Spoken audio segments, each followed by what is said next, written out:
श्री स्वामी समर्थ. पैसा सतत घरात भरपूर प्रमाणात येत राहावा यासाठी एक उपाय करायचा.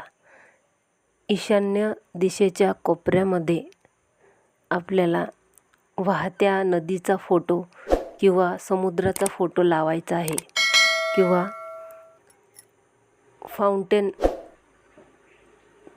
चे चित्र असल्यास ते जरूर लावा.